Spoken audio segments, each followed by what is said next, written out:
백왕공은 피가 얼어붙을 듯한 다급한 눈빛으로 저를 쳐다봤습니다. 사모님, 필수품만 챙겨서 지금 당장 이 집에서 나가세요.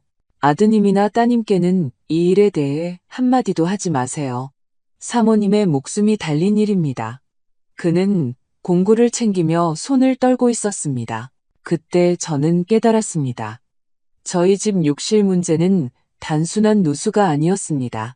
훨씬 더 사악하고 제가 집이라고 부르는 곳에 벽 안에서 발견하리라고는 상상도 못했던 무언가였습니다.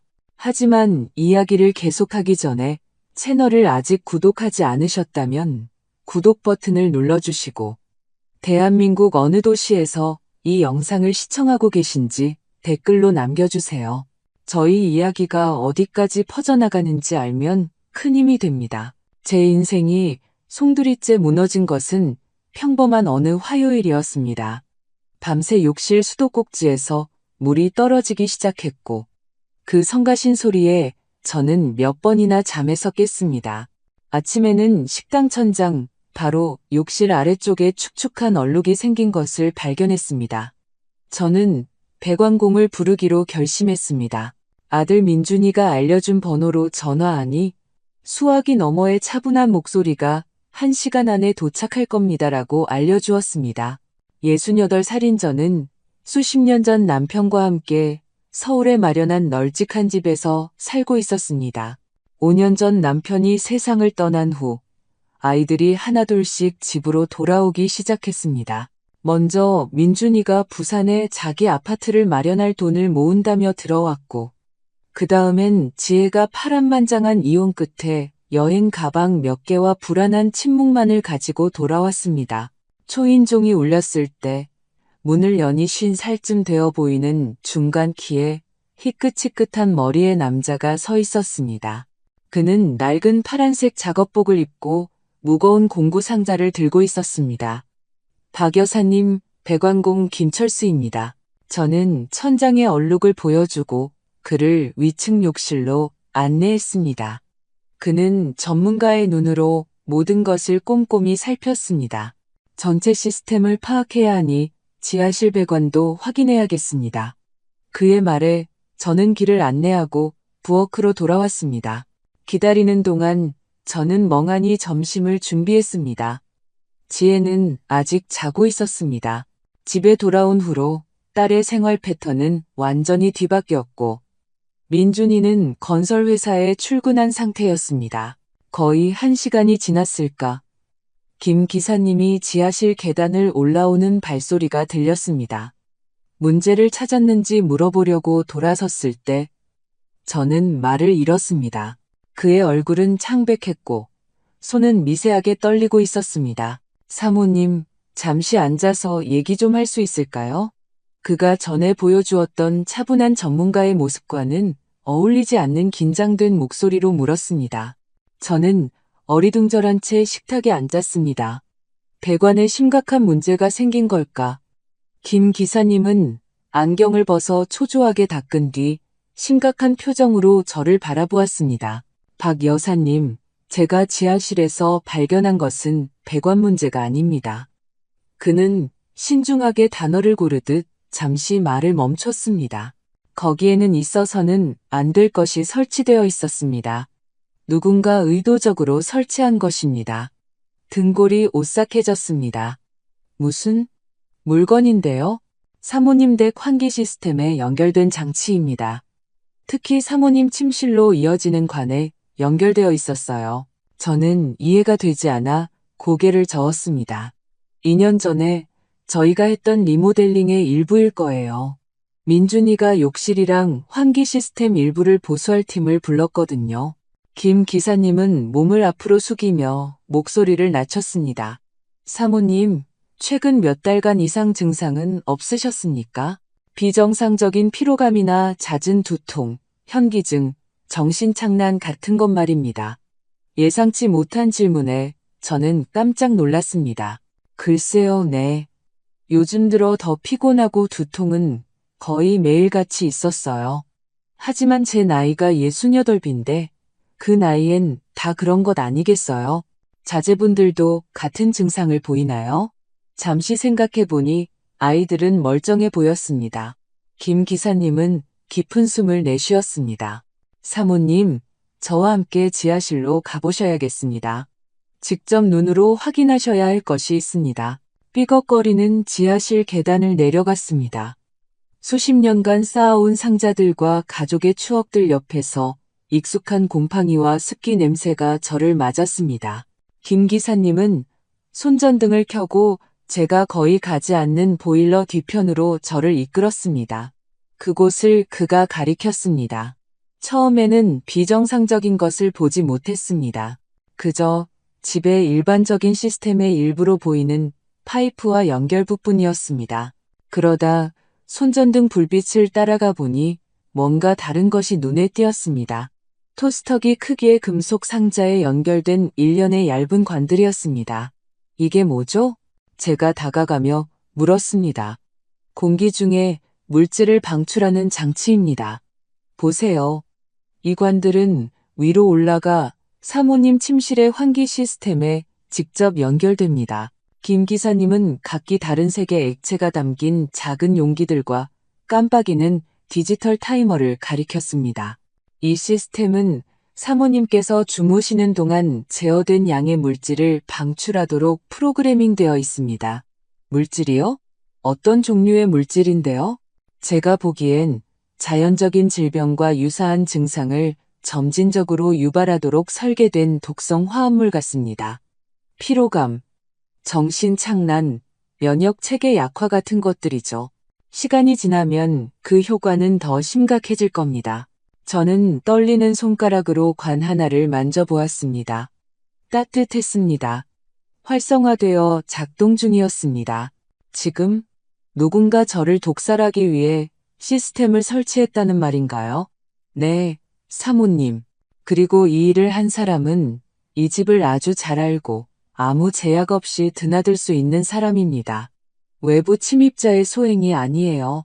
현실이 위를 한 대 얻어맞은 것처럼 저를 강타했습니다. 내 아이들. 제 목소리는 거의 사라지다시피 속삭였습니다. 김 기사님은 심각하게 고개를 끄덕였습니다. 이 시스템은 전문적인 기술 지식과 상당한 설치 시간이 필요합니다. 아드님께서 건설업에 종사하신다고 했죠? 그러면 어떻게 하는지 알 겁니다. 끔찍한 조각들이 맞춰지기 시작했습니다.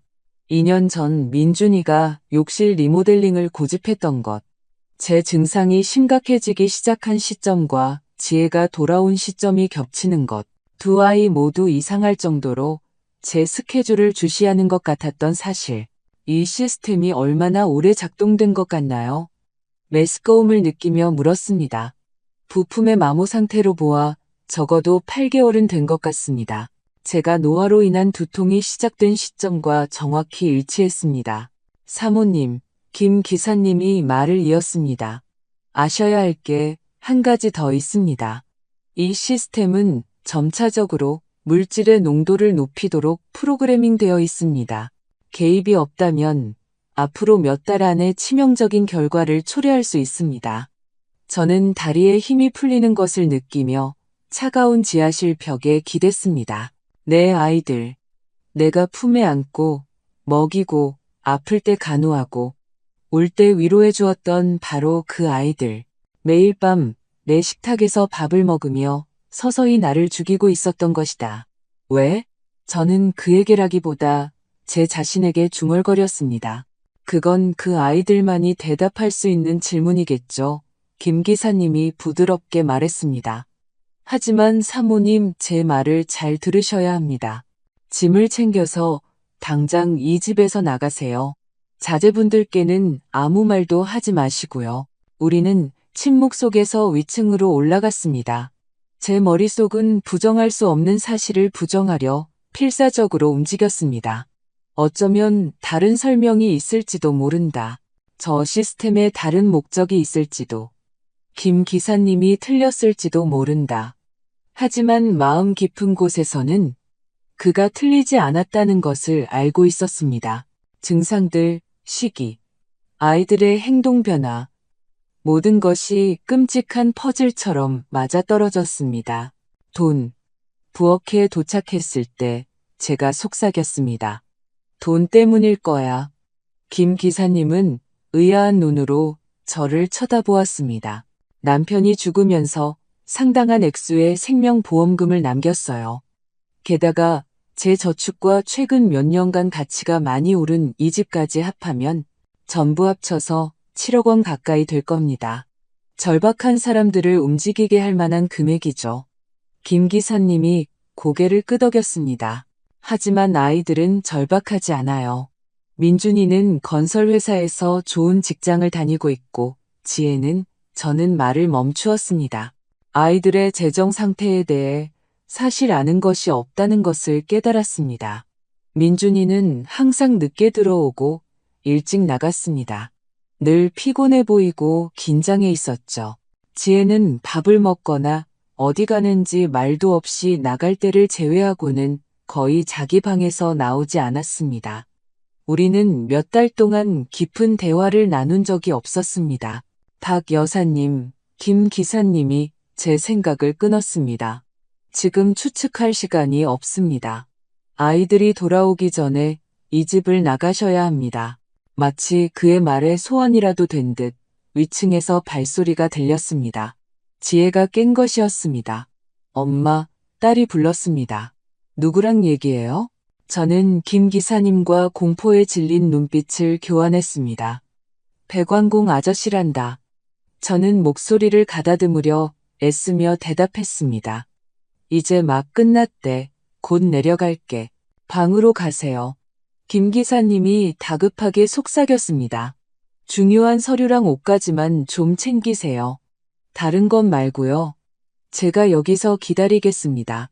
저는 떨리는 다리로 계단을 올랐습니다. 복도에서 지혜와 마주치지 않기를 기도하면서 다행히 딸의 방문은 닫혀 있었습니다. 샤워기 소리가 들리는 걸 보니 욕실에 있는 모양이었습니다. 제 방에서 저는 수십 년간 제 안식처였던 공간을 바라보았습니다. 이제 진실을 알고 나니 그곳은 고문실처럼 보였습니다. 매일 밤 제가 숨쉬던 공기는 도구로 가득 차 있었습니다.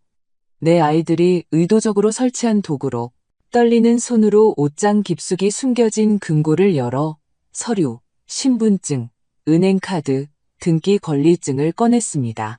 작은 가방에 필수적인 옷 몇 벌을 챙겨 넣었습니다. 제 눈길은 화장대 위 사진에 멎었습니다.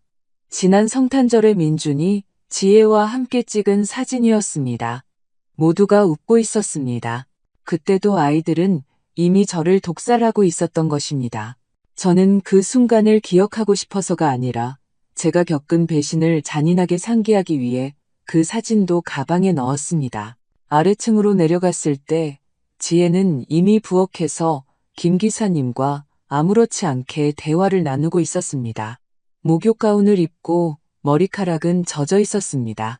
너무나 평범하고 너무나 무해해 보였습니다. 그래서 그냥 낡고 녹슨 파이프였다고요? 딸이 커피를 따르며 물었습니다. 네, 맞습니다. 김 기사님이 전문가답게 대답했습니다. 이제 다 해결됐습니다. 지혜가 돌아서다 제 가방을 보았습니다. 엄마, 어디 나가요? 겉보기엔 순진한 질문이 저를 얼어붙게 했습니다. 한마디 한마디가 저를 배신할 수 있는 상황에서 어떻게 대답해야 할까? 저는 겨우 대답했습니다. 처리할 일이 좀 있어서 같이 가줄까요? 오늘 별 계획 없는데 집 밖에서 지혜와 단둘이 있을 생각을 하니 소름이 끼쳤습니다. 아니야, 괜찮아. 그냥 지루한 은행일이야. 김 기사님이 공구 상자를 챙기며 일어섰습니다. 자, 제 일은 끝났습니다. 수리비는 6만 원입니다. 저는 그에게 돈을 지불했습니다. 그 과정에서 우리의 손이 잠시 스쳤습니다. 그의 눈은 분명한 메시지를 전하고 있었습니다. 갈 시간입니다. 엄마, 괜찮아요? 지혜가 저를 유심히 살피며 물었습니다. 얼굴이 좀 창백해 보여요. 아주 괜찮아. 저는 억지 미소를 지으며 거짓말을 했습니다. 그냥 좀 피곤해서 그래. 요즘 계속 피곤해 하시잖아요. 병원에 가보는 게 좋겠어요. 자기가 일으킨 증상을 걱정하는 척하는 딸의 말에 담긴 아이러니가 저를 거의 통제 불능 상태로 만들었습니다. 그래 볼게. 저는 문으로 향하며 대답했습니다. 사랑해요, 엄마. 지혜가 한때 제 마음을 따뜻하게 했을 달콤한 미소로 말했지만 이제는 비수처럼 들렸습니다. 나도 사랑해.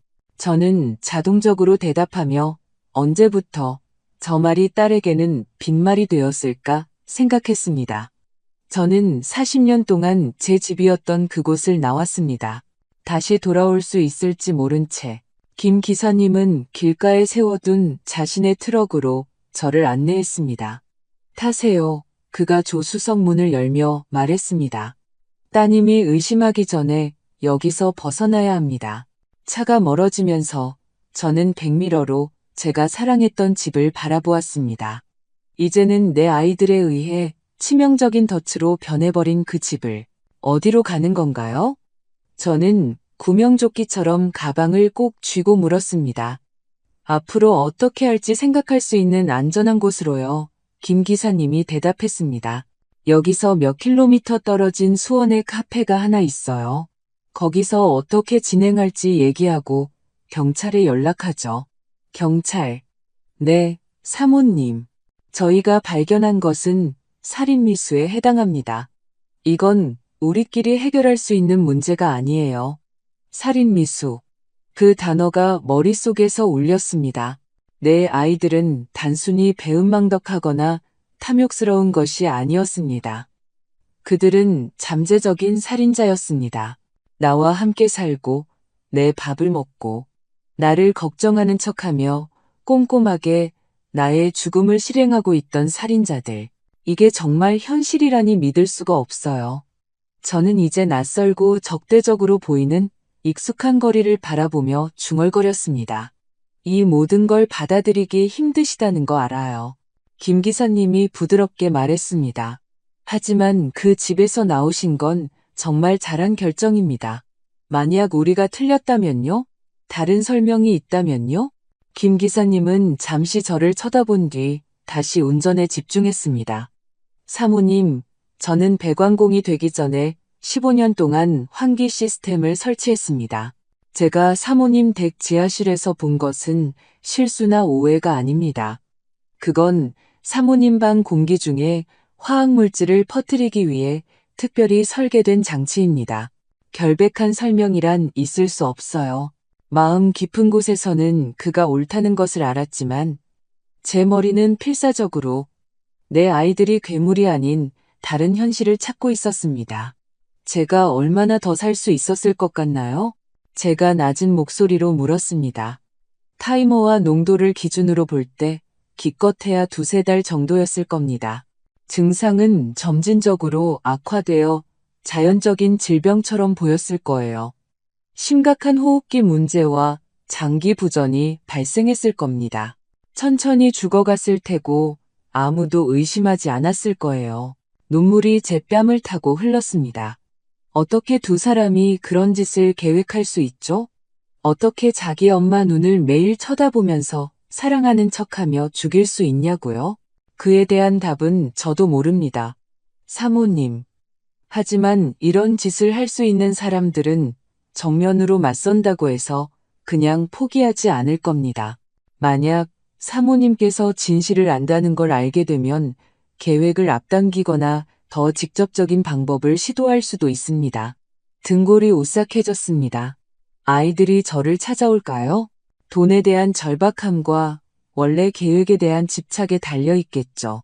우리는 제 동네에서 멀리 떨어진 수원 시내의 아늑한 카페에 도착했습니다. 김 기사님은 창문에서 멀고 출구와 가까운 안쪽 자리를 골랐습니다. 그가 전략적으로 탈출 경로를 생각하고 있다는 것을 깨달았을 때 제 상황의 심각성이 다시 한번 저를 덮쳤습니다. 젊은 종업원이 주문을 받으러 다가왔습니다. 커피 2잔 주세요. 김 기사님이 말했습니다. 그리고 사모님께는 단 것 좀 갖다 주세요. 힘든 하루를 보내셨거든요. 커피를 기다리는 동안 제 휴대폰이 진동했습니다. 지에게서 온 메시지였습니다. 엄마, 괜찮아요? 나간 지 꽤 됐는데. 저는 김 기사님에게 메시지를 보여주었습니다. 평소처럼 답장하세요. 그가 조언했습니다. 은행인데 줄이 길어서 늦어진다고 하세요. 떨리는 손으로 답장을 썼습니다. 거의 즉시 다른 메시지가 도착했습니다. 끝나고 우리가 데리러 갈까요? 민준 오빠 1시간 뒤면 집에 와요. 아이들이 벌써 사모님 동선을 감시하고 있네요. 김 기사님이 걱정스러운 목소리로 말했습니다. 이건 우리가 빨리 움직여야 한다는 뜻입니다. 종업원이 우리 커피와 제가 주문하지 않았지만 고마웠던 초콜릿 케이크 한 조각을 가지고 돌아왔습니다. 이 모든 정보를 처리하려면 당이 필요했습니다. 이제 어떻게 하죠? 저는 평정을 유지하려 애쓰며 물었습니다. 우선 확실한 증거가 필요합니다. 김 기사님이 대답했습니다. 제가 오늘 오후에 추가 누수가 있는지 확인한다는 핑계로 사모님 댁에 다시 가겠습니다. 장치의 상세한 사진을 찍고 가능하다면 화학물질 샘플도 채취할게요. 그런 다음 경찰이 부인할 수 없는 충분한 증거를 가지고 신고하는 겁니다. 그동안 저는 어디에 있어야 하죠? 머물 만한 친척이나 친구가 있나요? 제 선택지를 생각해 보았습니다. 언니는 다른 도시에 살았고 우리는 몇 년 동안 연락하지 않았습니다. 가까운 친구들이 몇 명 있었지만 그들을 이 일에 끌어들이는 것은 위험해 보였습니다. 호텔이요. 제가 마침내 제안했습니다. 제 동네에서 멀리 떨어진 익명의 호텔이요. 김 기사님은 고개를 끄덕이며 주머니에서 명함을 꺼내 뒷면에 번호를 적었습니다. 이건 제 개인 번호입니다. 자제분들이 집요하게 연락을 시도하거나 이상한 낌새가 보이면 즉시 전화하세요. 저는 구명줄처럼 느껴지는 그 명함을 받았습니다. 김 기사님, 왜 저를 도와주시는 거예요? 저를 알지도 못하시면서. 그는 커피를 한 모금 마신 뒤 창밖의 먼 곳을 응시하며 대답했습니다. 저는 5년 전에 어머니를 잃었습니다. 공격적인 암으로 돌아가셨죠. 하지만 진단받기 몇 달 전부터 의사들이 설명하지 못하는 이상한 증상들을 호소하셨어요. 극심한 피로, 호흡곤란, 전신쇠약. 그는 숨을 깊게 들이쉬며 말을 멈췄습니다. 어머니가 돌아가신 후에야 제 동생이 어머니의 약을 조작하고 저축을 훔치고 있었다는 사실을 알게 됐습니다. 세상에, 저는 경악하며 외쳤습니다. 저는 제때 신호를 알아채지 못해서 어머니를 구하지 못했습니다. 하지만 사모님 댁에서 벌어지고 있는 일을 봤을 때 옳은 일을 할 두 번째 기회가 주어졌다는 것을 알았습니다. 그의 말은 제 마음을 깊이 울렸습니다. 방금 만난 노부인을 돕기 위해 자신의 시간과 안전을 무릅쓰는 낯선 사람. 동생은 체포되었나요? 네, 하지만 절도 혐의로만요. 약물에 대해 알았을 때는 이미 그의 행위가 어머니의 죽음에 기여했다는 것을 증명하기엔 너무 늦었더군요. 그래서 지금 확실한 증거를 모으려는 거군요. 맞습니다. 사모님 자제분들이 자신들이 저지른 일의 대가에서 벗어나는 것을 원치 않습니다. 제 휴대폰이 다시 진동했습니다. 이번엔 민준이었습니다. 엄마, 지혜가 엄마 나간 지 몇 시간 됐대. 괜찮아? 어디야? 저는 은행에 있고 나중에 쇼핑을 좀 할 거라고 답했습니다. 답장은 즉시 왔습니다. 어느 은행? 내가 데리러 갈까? 제가 어디 있는지 정확히 알려는 그의 집요함이 걱정보다는 통제처럼 느껴지기 시작했습니다. 아이들이 불안해하고 있어요. 김 기사님이 메시지를 보며 말했습니다. 사모님께서 평소보다 오래 밖에 계신 걸 눈치챈 모양입니다. 뭐라고 하죠? 애매하지만 안심시키는 답을 유지하세요. 괜찮고 곧 돌아갈 거라고 하세요. 저는 그가 제안한 대로 했지만 답장은 점점 더 집요하게 계속 도착했습니다. 그러다 민준이가 전화를 걸었습니다. 받으세요. 김 기사님이 지시했습니다. 하지만 하시는 말씀은 조심하세요. 여보세요, 아들. 저는 아무렇지 않은 척 대답했습니다. 어디야, 엄마? 그의 목소리는 긴장되고 억제되어 있었습니다. 지혜가 엄마 가방 들고 나갔다던데 외박할 거야? 아니, 얘야. 그냥 은행에서 처리할 서류가 좀 있어서 가져갔어. 무슨 서류? 어느 은행? 그의 신문은 저를 불안하게 만들었습니다. 왜 이렇게 꼬치꼬치 캐묻니, 민준아? 내가 언제부터 내 동선을 보고해야 했어? 수화기 너머로 잠시 침묵이 흘렀습니다. 미안해, 엄마. 그냥 엄마가 요즘 이상하게 행동해서 그래. 지혜랑 나 엄마 건강이 걱정돼서 자기가 유발한 증상을 걱정하는 척하는 그의 말에 담긴 아이러니가 제 속을 뒤집어 놓았습니다. 난 아주 괜찮아. 제가 단호하게 대답했습니다. 병원에 가보는 게 좋을 것 같아. 엄마 나이에는 정기검진이 중요해. 저는 그의 전략을 이해했습니다. 그들은 제가 병원에 가서 증상을 기록하고 제가 자연적인 질병을 앓고 있다는 생각을 뒷받침할 의료 기록을 만들기를 원했던 것입니다. 생각해 볼게. 저는 대화를 끝내고 싶어 말했습니다. 나중에 보자. 사랑해, 엄마. 한때 소중했던 그 말이 이제는 공허하고 조작적으로 들렸습니다. 나도 사랑해. 저는 자동적으로 대답하며 오늘 하루에만 두 번째로 그 말에 대해 거짓말을 하고 있다는 것을 깨달았습니다. 전화를 끊고 나서 저는 제 손이 심하게 떨리고 있는 것을 발견했습니다. 김 기사님이 제 손을 그의 손으로 덮었습니다. 놀랍도록 위안이 되는 제스처였습니다. 혼자가 아니에요. 그가 부드럽게 말했습니다. 우리가 다 해결할 겁니다. 우리는 계산을 하고 수원 시내의 소박한 호텔로 갔습니다. 김 기사님은 접수원과 이야기하며 아무도 저를 추적할 수 없도록 자신의 이름으로 방을 예약했습니다. 215호실입니다. 그가 열쇠를 건네며 말했습니다.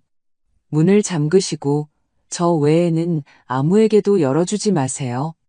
필요한 게 있으면 룸서비스를 부르시고요. 제 집에 언제 다시 가실 건가요? 2시간쯤 뒤에요.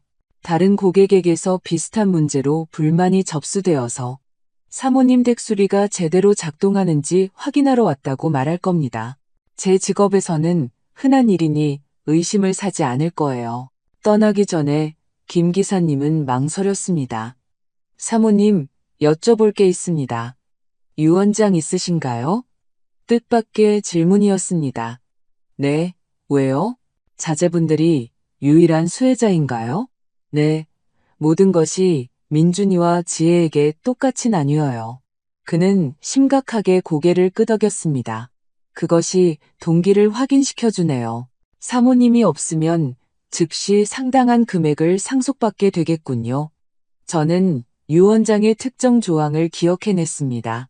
하지만 유언장의 제 죽음이 의심스럽거나 범죄의 결과일 경우 아이들은 모든 상속권을 잃는다고 되어 있어요. 아이들도 그걸 알아요. 그럴 겁니다. 남편이 세상을 떠났을 때 유언장에 대해 논의했었거든요. 그것이 그들이 왜 그렇게 정교한 방법을 선택했는지 설명해 줄 수 있겠네요. 만약 사모님의 죽음이 점진적인 질병의 결과로 자연사처럼 보인다면 아무도 유언장에 의문을 제기하지 않을 테니까요. 그들의 계산된 냉정함이 저를 다시 한번 공포에 떨게 했습니다.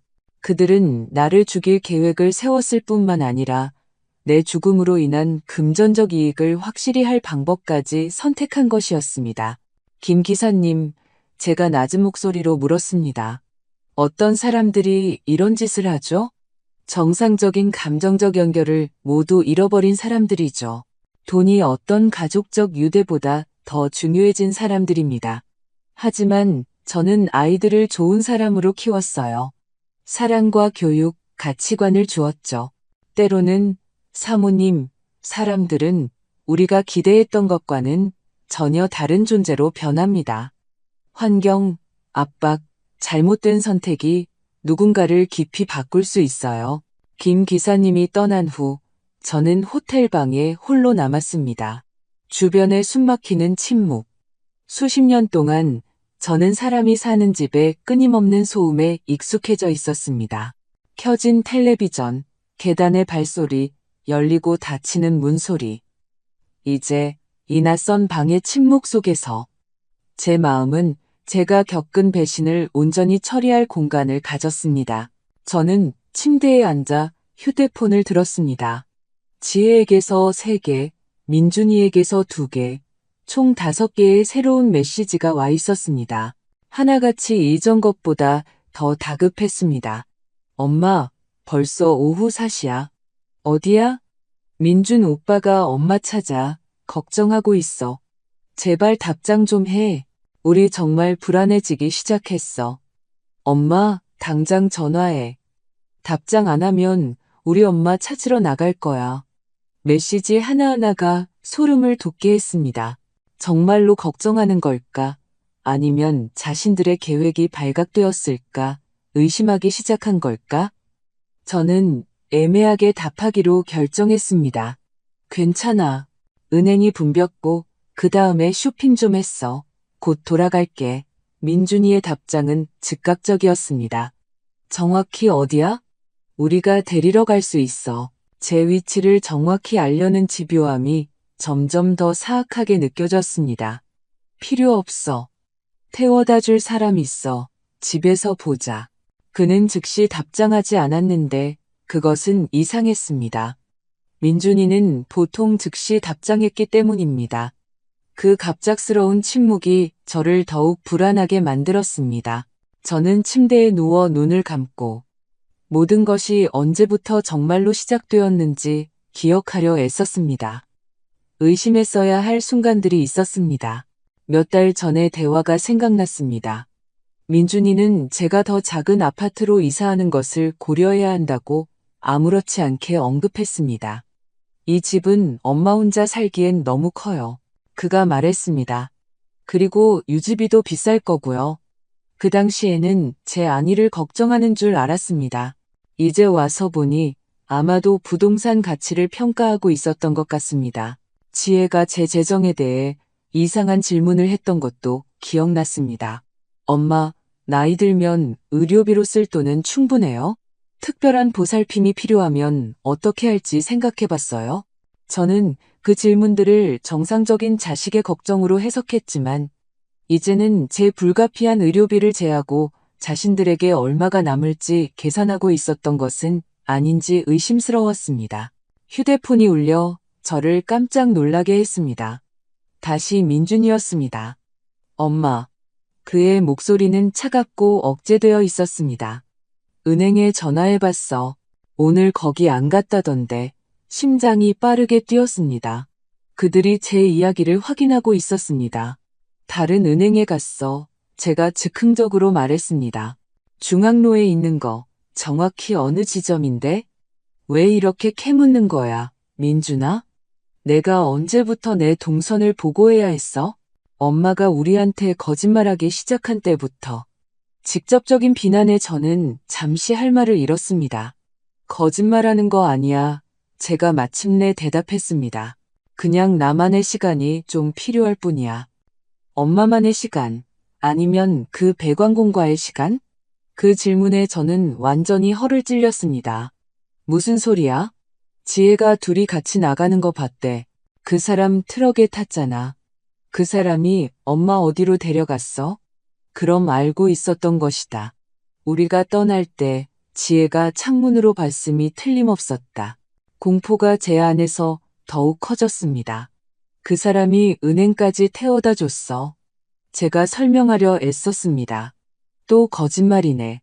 민준이의 목소리는 더욱 차가워졌습니다. 엄마, 요즘 정말 이상하게 행동해. 처음엔 계속 깜빡깜빡하더니 그 다음엔 정신이 오락가락하고 이제는 거짓말에 이상한 행동까지. 우리 엄마 정신건강이 정말 걱정돼. 저는 그의 전략을 깨달았습니다. 그들은 저를 혼란스럽고 편집증적인, 잠재적으로 치매가 있는 노인으로 만드는 이야기를 구축하고 있었습니다. 만약 제가 그들을 독살 혐의로 고발한다면 그것은 저의 소위 악화된 정신 상태의 또 다른 징후일 뿐이었습니다. 난 정신 멀쩡해, 민준아. 그럼 왜 낯선 사람이랑 도망쳤어? 어디 있었는지 왜 거짓말했어? 왜 우리 전화를 안 받았어? 걱정하는 아들에게서 나오는 것처럼 합리적으로 들리는 질문 하나하나에 제 휴대폰이 진동했지만 저는 그 걱정 뒤에 숨겨진 어두운 진실을 알고 있었습니다. 민준아, 이제 끊을게. 제가 단호하게 말했습니다. 집에 돌아가면 얘기하자. 엄마, 잠깐만. 그가 항의하려 했지만 저는 전화를 끊었습니다. 거의 즉시 지혜가 저에게 메시지를 보냈습니다. 엄마, 오빠가 엄청 화났어. 우리가 엄마 어디 있는지 알아야 해. 제발 사실대로 말해줘. 머리가 지끈거렸습니다. 수십 년 동안 제가 쌓아 올린 모든 것, 제가 사랑했던 가족, 정성껏 돌본 집이 몇 시간 만에 무너지고 있었습니다. 저는 휴대폰을 무음으로 바꾸고 더 이상의 메시지나 전화를 감당할 수 없어 가방에 넣었습니다. 호텔방은 비록 비인격적인 중립성을 띠고 있었지만 제 자신의 집이 더 이상 제공하지 못하는 안전을 제공했습니다. 제가 가져온 성탄절 사진을 들었습니다. 아이들의 얼굴에 떠오른 미소가 이제는 다르게 보였습니다. 계산적이고 거짓된 미소. 어떻게 전에는 알아채지 못했을까? 어떻게 민준이의 눈에 서린 냉담함이나 지혜의 미소에 담긴 거리감을 눈치채지 못했을까? 아마도 사랑은 눈을 멀게 하기 때문일 것이다. 아마도 엄마로서 저는 진실이 눈앞에 있는데도 항상 아이들의 가장 좋은 면만 보았기 때문일 것이다. 2시간이 지나도 김 기사님에게서 소식이 없었습니다. 제 안에서 걱정이 커졌습니다. 제 집에서 돌아온 후에는 연락했어야 했다. 뭔가 잘못된 것이 틀림없었다. 꺼려졌지만 저는 다시 휴대폰을 켰습니다. 부재중 전화 10통과 메시지 23개. 가장 최근에 민준이가 보낸 메시지는 불과 5분 전에 온 것이었고 제 피를 얼어붙게 했습니다. 엄마 친구 백완공이 다시 왔네. 우리 지금 아주 흥미로운 대화를 나누고 있어. 제 첫 본능은 김 기사님에게 전화하는 것이었지만 버튼을 누르기 전에 멈췄습니다. 만약 민준이가 그의 휴대폰을 빼앗았다면? 아니면 더 나쁘게 그에게 무슨 짓을 했다면? 제 아이들이 누군가를 해칠 수 있다는 생각은 몇 시간 전까지만 해도 상상할 수 없었습니다. 이제는 끔찍하게도 가능해 보였습니다. 떨리는 손가락으로 경찰서 번호를 눌렀습니다. 112입니다. 무엇을 도와드릴까요? 한 여성의 목소리가 물었습니다. 신고 좀 하려고요. 살인 미수요. 제 목소리는 거의 속삭임에 가까웠습니다. 사모님, 더 크게 말씀해 주시겠어요? 누가 누구를 살해하려 한다는 거죠? 제 아이들이요. 제가 대답했습니다. 말의 현실이 다시 한번 저를 강타했습니다. 제 아이들이 저를 서서히 죽이려 하고 있어요. 저희 집 지하실에서 제 침실 환기 시스템으로 독성 물질을 방출하는 장치를 발견했어요. 수화기 너머로 잠시 침묵이 흘렀습니다. 사모님, 성함과 현재 위치가 어떻게 되시죠? 박선희입니다. 수원호텔 215호실에 있어요. 자제분들은 지금 어디에 있습니까? 제 집에 있어요. 그 장치를 발견한 사람에게 무슨 짓을 했을지도 몰라요. 김철수라는 배관공이에요. 계신 곳에 그대로 계세요, 사모님. 호텔로 순찰차를 보내고 사모님 댁으로도 다른 팀을 보내겠습니다. 방에서 나오지 마시고 자제분들과 연락하지 마세요. 전화를 끊고 나서 저는 침대 가장자리에 앉아 떨었습니다. 정말로 벌어진 일이었다. 제 아이들을 경찰에 신고한 것이다. 제가 세상에 내놓고 무조건적으로 사랑하고 모든 것을 희생하며 키운 사람들. 이제 그들을 당국에 넘기고 있었다. 15분 후 문을 두드리는 단호한 소리가 경찰의 도착을 알렸습니다. 중년 여성과 젊은 남성, 두 명의 경찰관이 그날의 사건들을 이야기하는 제 말을 주에 깊게 들었습니다. 저는 아이들의 집요한 메시지를 보여주었고, 지하실의 장치, 점차 악화된 제 건강, 김 기사님의 도움에 대해 설명했습니다. 박 여사님, 모든 것을 기록한 후 여경이 말했습니다. 다른 팀이 지금 여사님 댁에 있습니다. 김철수 씨와는 연락이 닿았습니다. 괜찮지만 꽤 충격을 받은 상태입니다. 아무래도 제 아이들이 그가 증거를 수집하러 돌아왔을 때 그를 신문했던 모양입니다. 다치게 했나요? 제가 경악하며 물었습니다. 신체적으로는 아니지만 위협이 있었습니다. 김 기사님은 트럭에서 공구를 가져온다는 핑계로 집에서 빠져나와 즉시 경찰에 연락했습니다. 김 기사님이 무사하다는 것을 알고 느낀 안도감은 곧 새로운 걱정으로 바뀌었습니다. 이제 저희와 함께 경찰서로 가서 정식으로 진술서를 작성해 주셔야 합니다. 그동안 과학수사팀이 여사님 댁을 확인할 겁니다. 만약 말씀하신 장치의 증거를 발견하면 자제분들은 조사를 위해 연행될 것입니다. 만약 모든 걸 치워버렸으면요? 경찰관은 동료와 눈빛을 교환했습니다. 김철수 씨에 따르면 집에 돌아갔을 때 장치가 급하게 해체된 흔적을 보았다고 합니다. 하지만 과학수사팀이 검출할 수 있는 화학적 흔적이 남아있을 것이라고도 믿고 있습니다. 경찰서에서 저는 몇 시간 동안 진술을 하며 상황의 모든 측면을 상세히 설명했습니다. 초기 증상들, 재정에 대한 아이들의 이상한 질문들, 제 동선을 감시하려는 그들의 집요함, 그리고 마침내 지하실에서 김 기사님의 발견까지 말하는 동안 제 일부는 여전히 이 모든 일이 일어나고 있다는 것을 믿지 않았습니다. 68살의 어머니가 어떻게 경찰서에서 자신의 아이들을 살인미수로 신고할 수 있단 말인가? 깨어날 수 없는 악몽 같았다. 밤 10시경 한 형사가 심각한 표정으로 진술실에 들어왔다. 박 여사님, 과학수사팀에서 소식이 왔습니다. 판결을 기다리는 동안 심장이 멎는 것 같았다. 여사님 침실로 이어지는 환기구에서 상당한 양의 화학 잔류물을 발견했습니다. 지속적으로 흡입할 경우 여사님께서 설명하신 증상을 유발할 수 있는 물질과 일치합니다.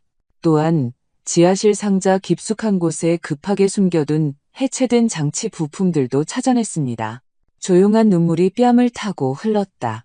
내 일부는 여전히 모든 것이 끔찍한 오해이기를, 내 아이들이 무죄이기를, 다른 설명이 있기를 바라고 있었다. 이제 그 희망은 돌이킬 수 없이 파괴되었다. 자제분들은 조사를 위해 구금되었습니다. 형사가 말을 이었다. 지금까지 두 사람 모두 혐의를 부인하고 있으며 여사님께서 최근 몇 달간 편집증과 정신착란 증세를 보였다고 주장하고 있습니다. 정확히 내가 두려워했던 대로였다. 그들은 자신들이 내게 유발한 증상을 나에게 불리하게 이용하고 있었다. 그들이 장치를 설치했다는 증거는요? 형사가 망설였다. 그것을 직접적으로 증명하기는 더 어려울 수 있습니다. 하지만 그는 서류철을 열어 사진 한 장을 테이블 위에 놓았다.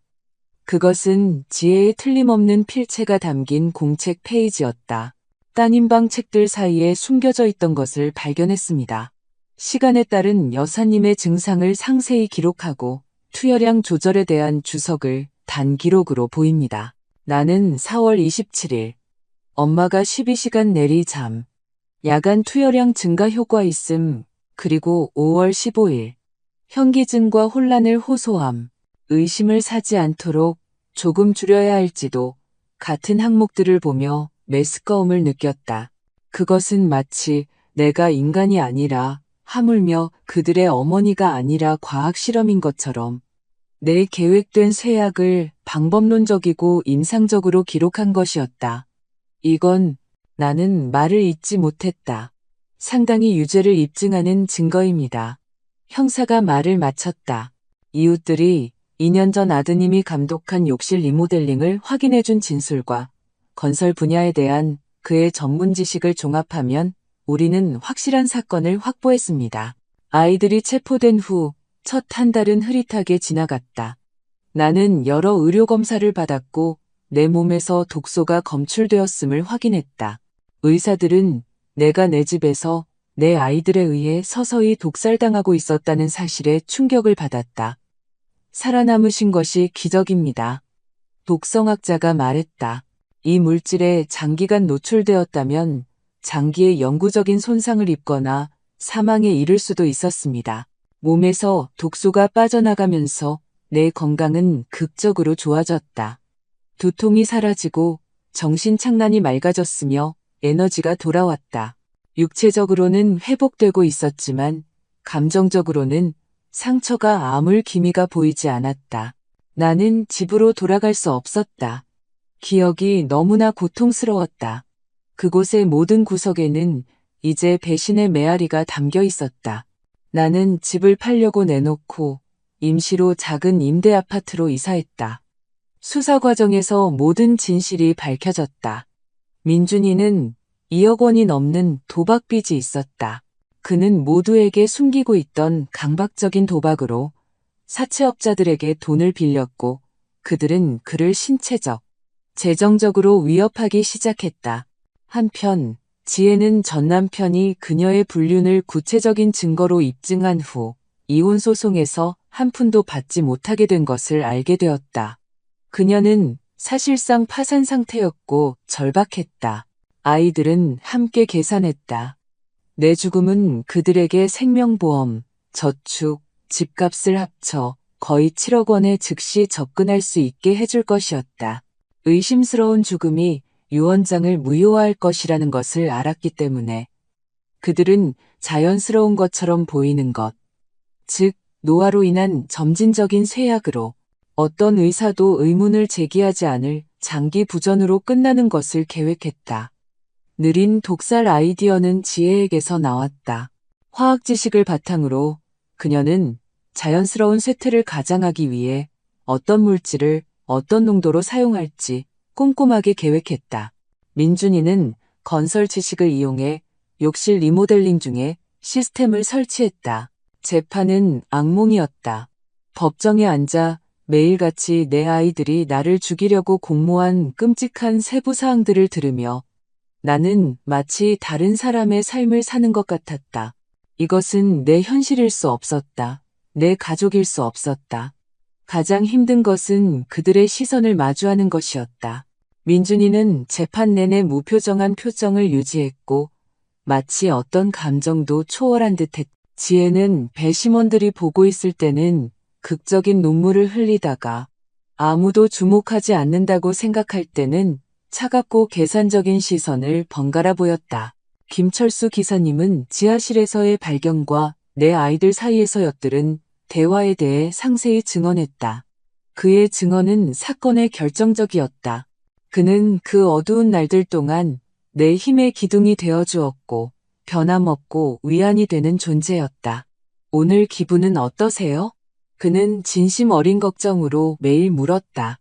모든 것을 잃은 사람 같아요. 나는 자주 그렇게 대답했다. 모든 것을 잃은 건 아니에요. 그가 부드럽게 말했다. 여사님께는 여전히 삶, 건강, 존엄성이 남아있어요. 그들은 그걸 빼앗지 못했어요. 3주간의 재판 끝에 마침내 판결이 나왔다. 계획적 살인미수 혐의로 유죄. 민준이는 15년간 가석방 없는 징역 20년을 선고받았다. 지혜는 12년 후 가석방 가능한 징역 18년을 선고받았다. 판사가 선고를 발표했을 때 나는 정의가 실현되었다는 안도감과 동시에 내 아이들이 인생의 대부분을 감옥에서 보내게 될 것이라는 깊은 고통이 뒤섞인 복잡한 감정을 느꼈다. 그들이 계획한 일이 아무리 끔찍했더라도 내 일부, 영원히 어머니일 내 일부는 그들을 위해 아파했다. 재판 후 나는 40년 동안 살았던 서울의 집을 완전히 팔았다. 그 돈으로 수백 킬로미터 떨어진 아무도 나를 모르는 해안도시 제주도에 작은 아파트를 샀다. 그곳에서 고통스러운 기억에 무게 없이 새로 시작할 수 있었다. 김철수 기사님은 계속해서 내 삶에 함께했다. 처음에는 힘이 되어주는 친구로, 그 다음에는 그 이상의 존재로. 전통적인 로맨스는 아니었다. 우리 둘 다 그러기엔 너무 깊은 상처를 지니고 있었지만 상호 존중과 삶이 얼마나 예측 불가능하고 잔인할 수 있는지에 대한 공유된 이해를 바탕으로 한 위안이 되는 동반자 관계였다.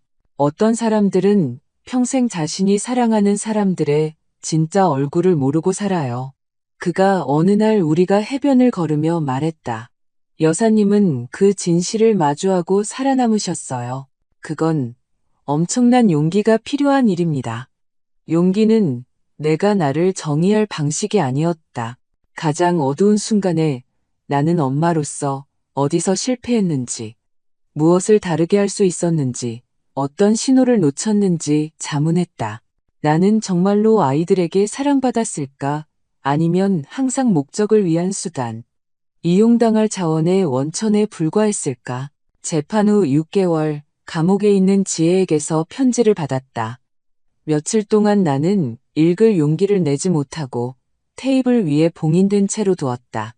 마침내 열었을 때 나는 겉보기에 진심 어린 사과, 재정적 절박함에 대한 설명, 진정한 회개에 대한 약속으로 가득 찬 페이지들을 발견했다. 제가 어떤 괴물로 변했는지 깨달았어요. 그녀가 썼다. 엄마의 용서를 바라지 않아요. 단지 저희가 저지른 일의 심각성을 이해하고 깊이 후회하고 있다는 것을 알아주셨으면 해요. 나는 짧은 편지로 답장하며 그녀의 행운을 빌었지만 용서는 만약 온다면 오랜 시간이 걸릴 것이라는 점을 분명히 했다. 민준이는 한 번도 편지를 쓰지 않았다. 내 일부는 그 지하실에서 나를 죽이기 위해 설계된 장치를 본 순간 죽었다. 아이들을 속속들이 안다고 믿었던, 가족의 사랑은 무조건적이고 깨지지 않는다고 생각했던, 자신감 있고 사랑이 넘치던 어머니, 그녀는 영원히 사라졌다. 그 자리에 더 신중하고 더 현명한 여성이 나타났다. 때로는 가장 큰 배신이 우리가 가장 신뢰하는 사람들로부터 온다는 것을 가장 고통스러운 방식으로 이해한 여성이, 공유된 피가 사랑이나 충성을 보장하지 않는다는 것을, 진정한 가족은 유전자가 아닌 행동으로 정의된다는 것을.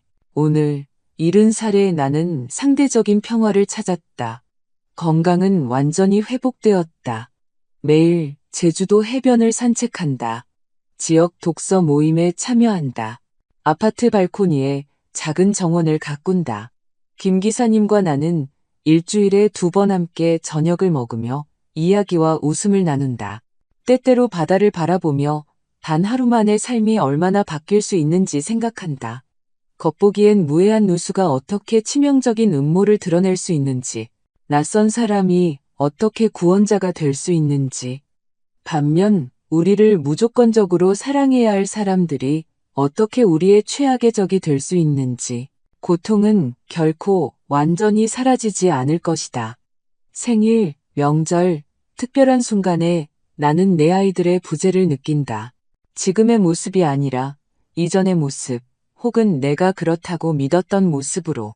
하지만 나는 그 고통과 함께 사는 법을, 그것을 내 역사의 일부로 통합하고 나를 정의하도록 내버려두지 않는 법을 배웠다. 누수를 고치러 왔던 배관공은 손상된 천장보다 훨씬 더 많은 것을 구했다. 그는 내 목숨을 구했고, 때로는 구원이 가장 예상치 못한 곳에서 오는 반면, 위협은 우리가 가장 기대하지 않는 곳에 숨어 있을 수 있다는 것을 가르쳐 주었다. 이 끔찍한 경험에서 내가 나눌 수 있는 교훈이 있다면, 우리는 사람들을 그들의 칭호나 혈연이 아닌 행동으로 평가해야 한다는 것이다. 진정한 가족은 우리가 취약할 때 우리를 보호하는 사람들이지, 우리의 취약성을 이용하는 사람들이 아니다. 진정한 사랑은 빈말이나 혈연에 의해 부과된 의무가 아니라 매일의 친절과 존중의 행동으로 나타난다. 그리고 아마도 가장 중요한 것은 우리는 우리의 직감, 즉 무언가 잘못되었다고 속삭이는 내면의 목소리를 신뢰해야 한다는 것이다. 정확히 무엇인지 설명할 수 없을 때조차도 만약 내가 작은 신호들, 아이들의 미묘한 변화, 이상한 질문들, 빗나간 시선들의 주의를 기울였다면 어쩌면 나는 죽음에 그토록 가까이 다가가는 것을 피할 수 있었을지도 모른다. 사람들이 내 아이들에 대해 물으면 나는 단지 우리가 떨어져 지낸다고 대답한다. 완전한 진실을 설명하고 다른 사람들의 눈에서 공포와 동정을 보는 것보다 그 편이 더 쉽다. 세상에게 나는 그저 바닷가에 혼자 사는 나이든 부인일 뿐이다. 내가 가장 잔인한 형태의 배신 중 하나의 생존자라는 것을 아무도 알 필요가 없다. 서울의 옛집 천장에서의 누수는 구조적인 문제보다 훨씬 더 많은 것을 드러냈다. 그것은 내가 완전히 안다고 믿었던 사람들의 진정한 본성을 드러냈다. 절망과 탐욕에 의해 시험받을 때 가족관계의 취약성을 드러냈다. 때로는 낯선 사람들이 우리 자신의 피보다 더 많은 인간애를 보여줄 수 있다는 것을 드러냈다. 어떤 밤에는 여전히 복도에서 발소리를 들었다고 생각하거나 내가 그 집에 다시 돌아가 자신도 모르게 독을 마시고 있다고 상상하며 깜짝 놀라 깨어난다. 트라우마는 시간이 희미하게 만들지만 결코 완전히 지우지는 못하는 흔적을 남긴다. 다른 가정폭력 생존자들은 그 끊임없는 경계심, 다시 신뢰하기 어려운 느낌이 정상이라고, 치유 과정의 일부라고 말한다. 언젠가, 아마도 나는 문이 잠겼는지 2번 확인하지 않고 주변 사람들의 행동에서 거짓의 신호를 찾지 않고 잠들 수 있을 것이다. 김 기사님은 이것을 누구보다 잘 이해한다.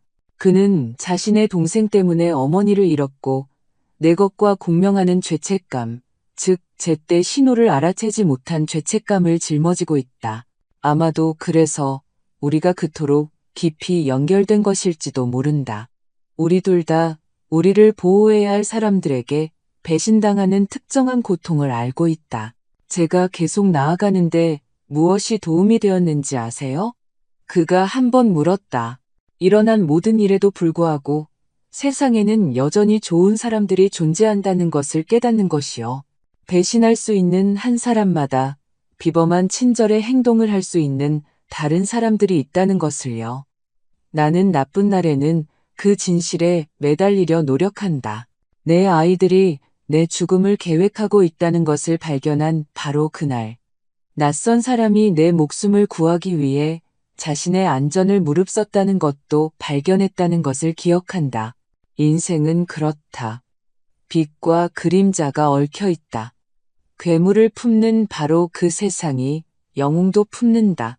상상할 수 없는 고통을 가져다주는 바로 그 존재가 예상치 못한 아름다움의 순간도 제공한다. 내 발코니에 앉아 제주도의 일몰을 바라볼 때 나는 내가 받은 2번째 기회에 두려움 없이 숨 쉴 수 있음에 너무 늦기 전에 진실을 발견한 것에 내가 소유하고 있는지 몰랐던 힘을 발견한 것에 감사함을 느낀다. 나는 내 아이들에게 미래가 어떻게 펼쳐질지 모른다. 언젠가 그들이 진정으로 후회할지, 언젠가 어떤 형태로든 내 삶으로 돌아올지, 언젠가 내가 그들을 완전히 용서할 수 있을지 모른다. 내가 아는 것은 내가 잃은 모든 것에도 불구하고 나는 소중한 것, 즉 진실을 얻었다는 것이다. 아무리 고통스러울지라도 진실은 나를 느린 죽음에서 해방시켰고 더 진정한 기반 위에 내 삶을 재건할 기회를 주었다. 그리고 아마도 그것이 이 끔찍한 이야기의 최종 교훈일 것이다.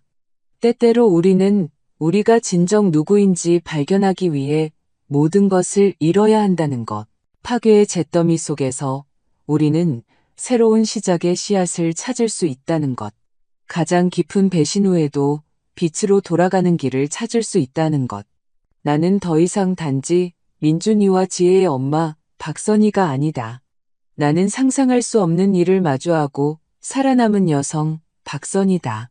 가족은 피가 아니라 진정한 사랑과 일관된 행동으로 정의된다는 것을 가장 어려운 방법으로 배운 여성. 천장의 누수와 세심한 배관공 덕분에 존엄과 평화 속에서 늙어갈 기회를 얻은 여성. 내 아이들이 내게서 부정하려 했던 바로 그 특권이다. 그리고 그 때문에 고통이 견딜 수 없을 것처럼 보이는 날에도 나는 깊이 감사한다. 자, 오늘 이야기가 마음에 드셨다면 구독 버튼을 눌러주시고 어떤 부분에서 가장 충격을 받으셨는지 댓글로 알려주세요.